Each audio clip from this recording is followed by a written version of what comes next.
आज हम लोग जो बोर्ड की परीक्षा 4 फरवरी से चालू होने वाली है कॉमर्स के स्टूडेंटों के लिए, उसी में एक क्रम में अकाउंटेंसी भी का परीक्षा होगा, जिसमें संभावित आने वाले क्वेश्चनों का हम लोग आज वीडियो क्लास देखेंगे।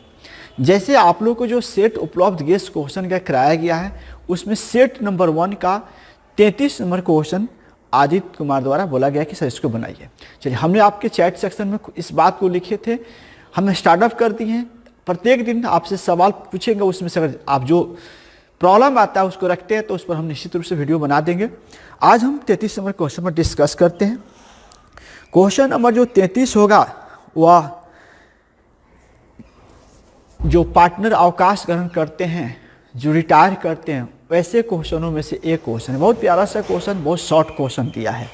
इस तरह का परीक्षा में क्वेश्चन पूछने का चांस बनता है, इसलिए आप लोग को निश्चित तौर से ऐसे क्वेश्चनों का रिवीजन कर लेना चाहिए। और अभी जो क्लास हो रहा है वह एक तरह का रिवीजन पर्पस ही क्वेश्चन है, इसलिए निश्चित रूप से यहाँ आप लोग जो 7 नंबर क्वेश्चन है, आप प्रैक्टिस सेट जो मॉडल सेट है उसका निकाल कर 1 नंबर में लॉन्ग में 33 दिया है और उसको हम लोग कवर करने जा रहे हैं। तो जो क्वेश्चन में दिया है कि RST साझेदार है 4:3:2 में बांटते थे, ये दिया हुआ है। 31 मार्च 2022 को उनका चिट्ठा दिया हुआ है। जब भी पार्टनर कोई भी अवकाश ग्रहण करता है ना, तो वैसे केस में एक आपको बनाना पड़ेगा, रीवैल्यूएशन बनाना पड़ेगा। रीवैल्यूएशन का बनाने का मतलब होता है कि जो संपत्ति के दाम घट रहा है और जो संपत्ति के दाम बढ़ रहा है उसका एक समरी तैयार कर लिया जाए और उस समरी से उस पार्टनर को लाभ हो रहा है कि हानि हो रहा है वो देखा जाए। तो जैसे सबसे पहला जो रीवैल्यूएशन हम बनाएंगे वो ध्यान रखेंगे। सबसे पहले रीवैल्यूएशन डायग्राम बनाएंगे। क्वेश्चन नंबर आपका है सेट का, पहला सेट का 33 नंबर क्वेश्चन है, ध्यान रखेंगे, लॉन्ग में दिया है। अब आपको हमको सबसे परफेक्ट एक रिलेशन बनाना पड़ेगा।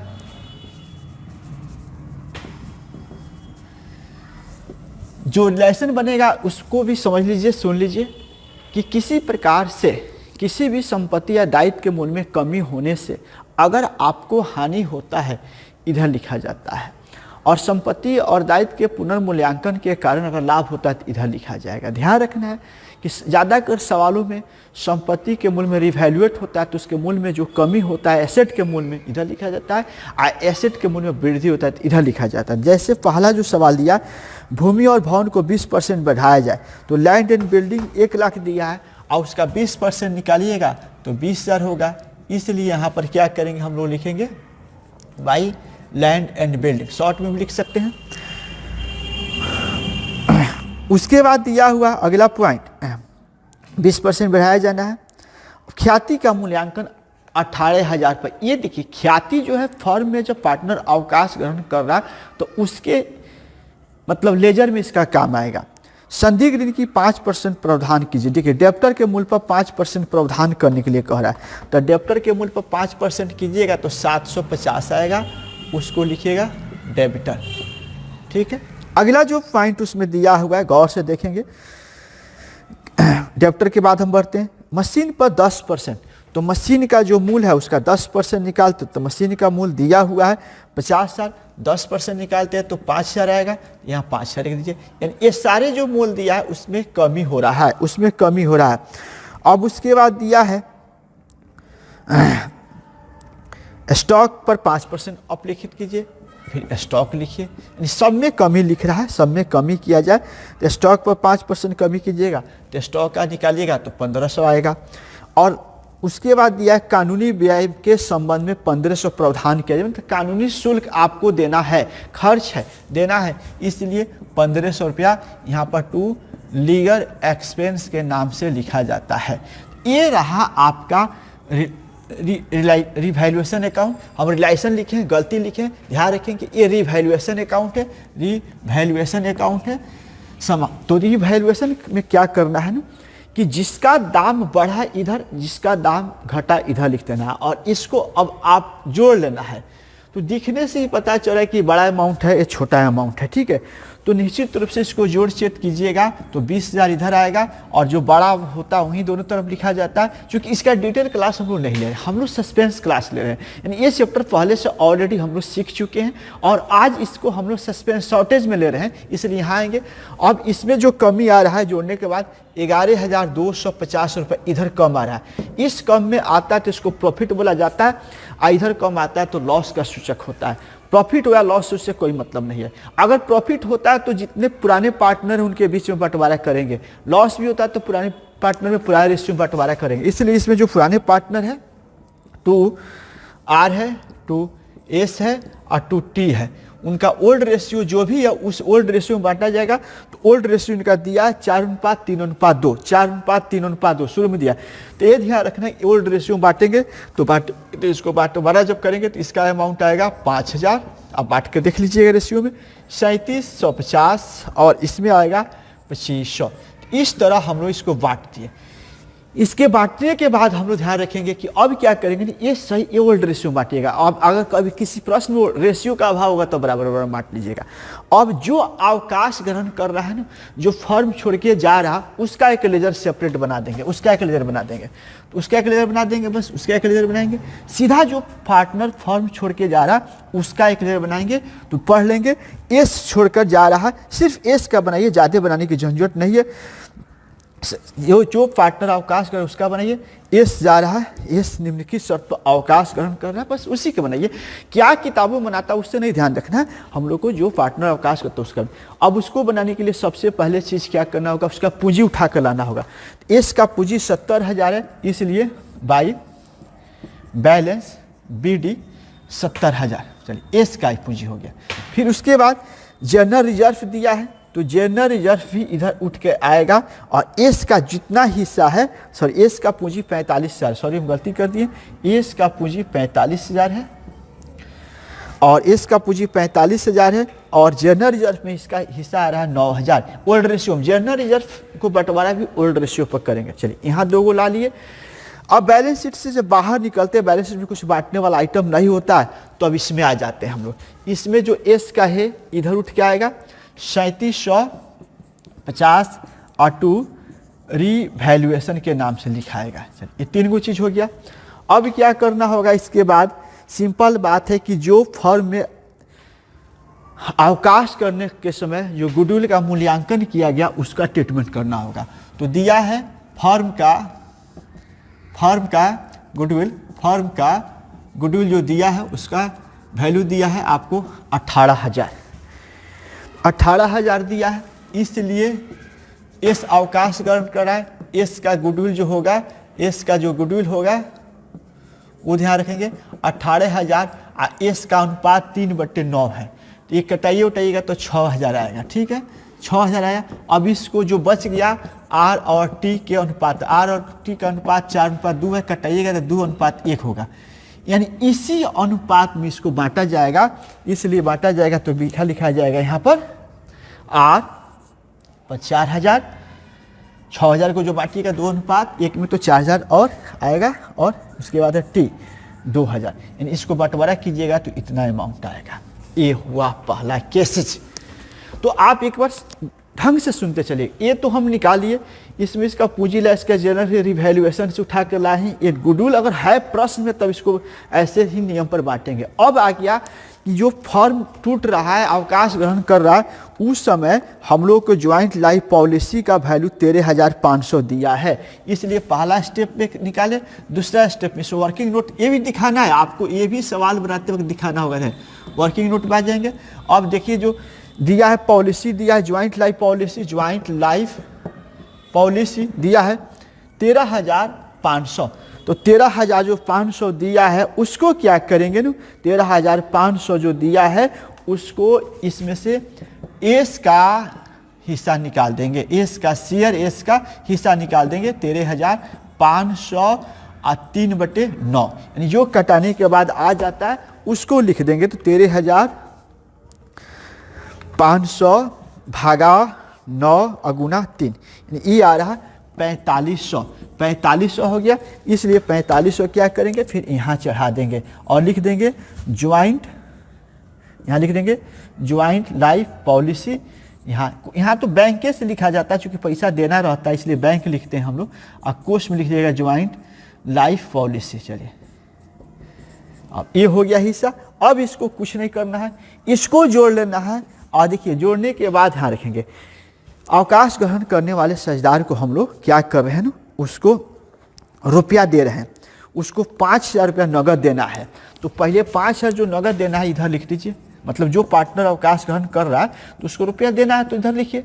अब बाकी इसको जोड़ लीजिए, जोड़िएगा तो इसका 41,500 अमाउंट है, सॉरी इसका अमाउंट आएगा 62,250, 62,250 ये आया। तो 62,250 आया, इधर गलत कर रहे हैं, ये जोड़ हम एक बार जोड़े नहीं थे। 68,250, 68,250 इधर कम आ रहा है, तो 68,250। अब इधर कम कितना आया, इधर कम आया है 63,250। यानी इतना पैसा हम लोग को जो पार्टनर अवकाश कर रहा है उसको देना पड़ेगा, इसलिए इसको एस लोन के नाम से लिख देंगे। ये देना पड़ेगा, ये दिया चुका है। इस तरह का एक क्वेश्चन है। हम उम्मीद करते हैं कि आज जो सेशन में बने हैं, कल सेट का आप लोग हमारे सेशन का जब भी ख़त्म हो जा रहा है क्लास ऑनलाइन, उसके बाद आप लोग चुनकर 2 नंबर सेट के आप लोग चैट में नंबर लिख दीजिएगा। हमारे पास सेट उपलब्ध है, हम उससे देकर बना लेंगे। तो फिर हम नेक्स्ट पर आते हैं, तब तक।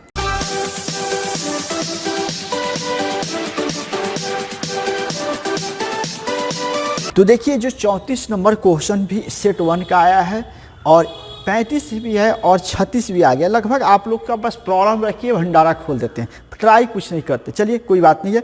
34 नंबर जो सवाल उसको देखेंगे। 34 नंबर जो सवाल एक नया सवाल है, और ऐसे लॉजिक सवाल एग्जाम में श्योर सर्टन पूछता है। ध्यान रखना, सवाल जितना ही छोटा होता है उतना ही ज़्यादा पूछता है, सवाल जितना ही बड़ा होता है वो कम परीक्षा में आता है। तो 34 नंबर जो सवाल है सेट 1 के, आप लोग देखिएगा, अपना जो सेट दिए हैं उसमें गौर से देखिएगा। ए बी क्रमशः 60,000, 1,60,000, 1,20,000 पूंजी के साझेदार है। मतलब 2 पार्टनर पहले से पूंजी कितना है उसका दिया हुआ व्यापार में, और सी 1/4 हिस्सा के लिए प्रवेश करता है, जो पूंजी में ला रहा है 1,60,000 ला रहा है। तो देखिए ये सवाल जो दिया है बहुत इंटरेस्टिंग सवाल दिया है। आपको समझिए, इसमें सबसे पहले आपको सी का कैपिटल दिया है, तो ए का कैपिटल दिया। प्रश्न जो है आपका सेट का 34 नंबर प्रश्न है, सेट नंबर 1 हम भी देख रहे हैं। सेट 1 का ए का कैपिटल, तो ए का जो कैपिटल दिया है उसको लिखिए पहले। ए का कैपिटल आपके सवाल में टोटल दिया है 1,60,000 दिया है, हम उसको लिख देंगे। उसके बाद बी का कैपिटल लिखेंगे। बी का भी कैपिटल दिया हुआ है आपको 1,20,000। अब देखिए, और सी का भी कैपिटल संयोग से दे दिया है। सी का कैपिटल कितना दिया है आपको 1,60,000 दिया हुआ है। सी भी नए का पार्टनर है, 1/60 है। तो इस फॉर्म में टोटल कैपिटल कितना हो गया इसको देखेंगे। टोटल कैपिटल जो है ये जोड़ लेंगे तो पता चल जाएगा। तो 1,60,000 प्लस 1,20,000 अब प्लस 1,60,000, टोटल आ गया आपको 4,40,000। 4,40,000 रुपया कैपिटल आ गया। अब ये 4,40,000 फर्म का कैपिटल हो दिया। तो तीनों का कैपिटल दिया है। गुडविल पूछ रहा है कि भाई गुडविल क्या होना चाहिए, गुडविल का क्या ट्रीटमेंट होना चाहिए। तो ये गुडविल का ट्रीटमेंट निकालने के लिए बेहतरीन तरीका है कि ये सब जो है ना, अब यहाँ पर इस फर्म का कैपिटल ये दिया हुआ है, और फर्म का ये कैपिटल दिया है, लेकिन फर्म का कुल पूंजी इतना होना चाहिए। इसलिए फर्म का कुल पूंजी या कुल कैपिटल, तो कुल कैपिटल निकालने के लिए यहाँ पर तरीका है कि जो सी आया है 1/4 हिस्सा के लिए रहा है 1,60,000।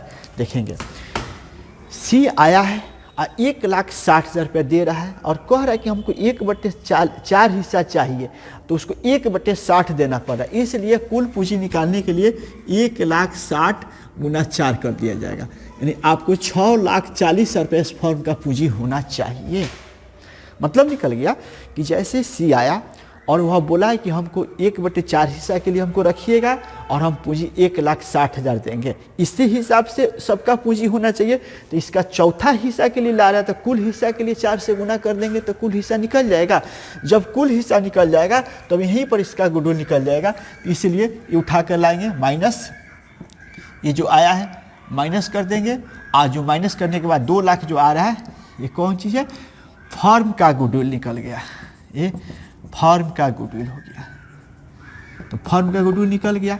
इसलिए सी का गुडविल निकालने के लिए तरीका क्या है? सी का गुडविल निकालने के लिए 2 लाख 1/4 के लिए तो 50 रुपया गुडविल हो गया।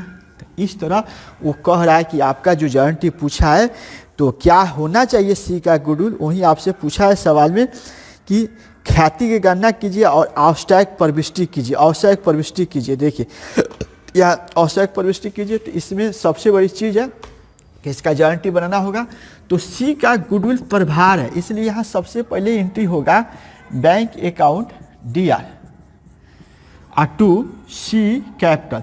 और गुडविल लिखने के लिए अगर लिख भी देते हैं तो गुडविल का एंट्री यहाँ डायरेक्ट रूप से नहीं कर सकते क्योंकि सी गुडविल ला नहीं रहा, सी पर गुडविल तैयार किया जाएगा। तो नियम कहता है कि वह 1,60,000 कैपिटल लाया और साथ में वह नहीं लाया है गुडविल तो नील कर देंगे, 1,60,000 यहाँ लिख देंगे। ये वाला एंट्री हो गया। लेकिन गुडविल का ट्रीटमेंट 50,000 का शोइंग किया जाता है। तो उसमें बताया जाता है कि जब भी शोइंग किया जाता है तो जो पार्टनर को गुडविल देना है उसके नाम चल जाएगा DR में 50,000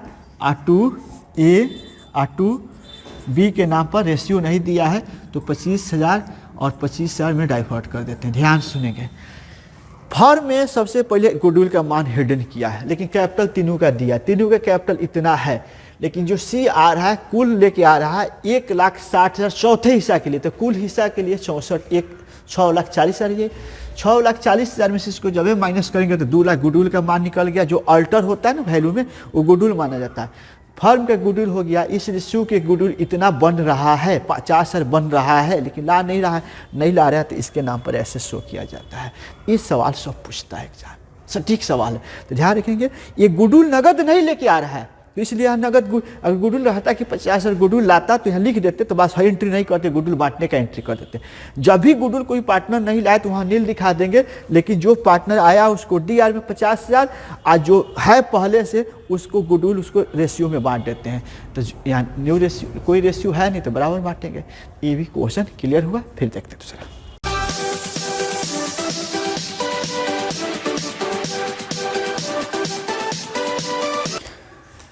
तो नेक्स्ट जो क्वेश्चन आपने भेजा 35 नंबर, देखिए 35 नंबर रेशियो में हम पढ़ाए हुए क्वेश्चन थे और ये रेशियो का क्वेश्चन है और इस टाइप का क्वेश्चन हम जानबूझकर पहले ही पढ़ा दिए थे। लेकिन आप लोग जानते हैं क्या सबसे बड़ी समस्या है कि आप लोगों को खाना बना कर भी दिया जा रहा है तो खाना नहीं, बस यही प्रॉब्लम। ये सवाल इस तरह का आप लोग को ऑलरेडी दिया जा चुका है। फिर भी हम सवाल आज देखते हैं। ऐसे सवाल सेम बनाए थे फिर भी आप लोग सवाल कर दिए। इसलिए जो भी वीडियो बना रहे हैं आप 24 घंटा में, मेरा वीडियो आधा घंटा से कभी ज़्यादा नहीं रहता है, 20 मिनट 22 मिनट का वीडियो रहता है। आप उतना टाइम निकाल के देखिए। अगर सोच रहे कि एग्जाम पर्पज से हम तैयारी कर रहे हैं तब, बाकी चीज़ आप मौज मस्ती करते रहिए, कोई टेंशन नहीं। जो 35 नंबर सवाल है उस सवाल में दिया है एक कंपनी के चालू अनुपात 15 लाख रुपया की है, यही सवाल है। और 16 और 20 में पूछा हुआ क्वेश्चन है, बोर्ड मॉडल क्वेश्चन है, पूछा हुआ क्वेश्चन है। तो सबसे पहले हम लोग करंट रेशियो का फॉर्मूला लिखेंगे। करंट रेशियो का फॉर्मूला लिखेंगे। करंट रेशियो का जो फॉर्मूला होगा करंट एसेट बटा करंट लायबिलिटी। चलिए ये फॉर्मूला हो गया। करंट लायबिलिटी होता है इसका फॉर्मूला। ये सूत्र आप लोगों को पहले पढ़ाया जा चुका था। अब इसमें क्या किया है ना, चालू अनुपात इसका मान दे दिया है 3:1 दिया है बराबर करंट एसेट का मान भी दे दिया है। करंट एसेट के मान 15 लाख दे दिया है और भागा करंट लायबिलिटी का मान नहीं दिया है। तो इसको क्या करते हैं, इसको ऐसे ना लिखकर इसको ऐसे भी लिखा जा सकता है। 3:1 के बजाय 3:1 के बजाय आप ऐसे भी लिख देंगे तो काम चल जाएगा। क्लियर, ये हो गया। अब इसको क्या करेंगे, कैंचिया गुना करेंगे तो 3 current asset current liability 15 lakh को रहने देते हैं अपनी जगह पर, इसलिए करंट एसेट तो 15 लाख अब बटा 3 गुना 5 लाख, तो ये आपका मान हुआ। एक कंसेप्ट में आया। दूसरा कंसेप्ट पूछा है कि आपको यहाँ पर क्विक रेशियो के बारे में फार्मूला कर दिया, तो क्विक रेशियो में जब फार्मूला निकाला है तो फिर इसको हम देखिए इसी के नीचे लिखना होगा। चलिए यहाँ से लिखते हैं। फिर अब क्विक रेशियो यानी लिक्विड रेशियो कहिए, क्विक रेशियो कहिए, क्विक एसेट रेशियो कहिए, सब एक ही होता है। रेशियो बराबर होता है क्विक एसेट अब बटा करंट लायबिलिटी, सी लिख दिए करंट लायबिलिटी। अब देखिए इसमें सबसे पहले चीज दिया है, इसका अनुपात दे दिया, है 1 पॉइंट इतना अनुपात इतना, इसका मान दे दिया है। तो अभी हम बताएं कि इसको ऐसे भी डायरेक्ट लिख सकते हैं, और इसका मान, इसमें क्विक एसेट के मान नहीं दिया है, कोई बात नहीं है, क्विक एसेट के मान नहीं दिया है, लेकिन इसका मान है, करंट लायबिलिटी का मान निकल गया। करंट लायबिलिटी का मान यहाँ पर निकल के आया है 5 लाख, चलिए ये निकल गया है। अब कुछ नहीं करेंगे, अब आपको इधर कैंचिया गुना करेंगे तो 1 पॉइंट इतना गुना 5 लाख अब बटा क्विक एसेट ये लिख देंगे। अब इसलिए क्विक एसेट इधर ला लीजिए, क्विक एसेट और इसका गुना कीजिएगा तो कितना आएगा, 6.25 लाख आएगा, 6.25 लाख लिख देंगे, 6.25 लाख आया, ये होगा। यहाँ तक आप लोग ये सवाल सेम पहले वीडियो में बना चुके, आप लोग गौर से देखिएगा। इतना ही रहा कि जितने लोग ये अभी भेजे हमको बना कर भेज दीजिए, इसका मतलब पिछले वीडियो से कोई ताल्लुक नहीं रखते, जब जैसा मन किया जब जैसा सवाल दाग देते हैं। चलिए कोई बात नहीं कि आप लोग लास्ट दिन तक भी कन्फ्यूजन रहेगा। अब आ गया आपको इसमें सवाल पूछ रहा है, सबसे पहला जो सवाल पूछा है उसमें देखेंगे, सवाल पूछा है कि इसमें कंपनी के चालू दायी तरल संपत्ति गणना कीजिए। आपको ये 2 निकल गया। एक इसमें इन्वेंट्री या स्टॉक का मान पूछता है ना, इन्वेंट्री या स्टॉक का मान निकालने के लिए इन्वेंट्री कहिए या चाहे स्टॉक कहिए, उसका मतलब होता है करंट एसेट और माइनस क्विक एसेट, तो माइनस क्विक एसेट। तो करंट एसेट का दाम 15 लाख रुपया है और क्विक एसेट का दाम 6.25 लाख रुपया है, घटा देंगे तो 8,75,000 इसका मान निकल के आ जाएगा, यही आंसर जाएगा। तो ये सवाल पिछले वीडियो में आराम से इत्मीनान से समझाए होंगे। थोड़ा सा सवाल करने से दूसरे सेट में ऐसा सवाल मत आइए, कहीं समय जाएगा ना। आप वीडियो बनाए रहे, वीडियो ऑफलाइन क्लास थोड़े कि पढ़ा दिए हो गया खत्म हो गया, उसमें फिर दोबारा देख लो, नहीं, आखिर तो मोबाइल रखे चला रहे हो। तो चलिए आज के 3 ही क्वेश्चन रखते हैं, फिर अगला वीडियो में इसका जो शेष पार्ट है बताएंगे। धन्यवाद।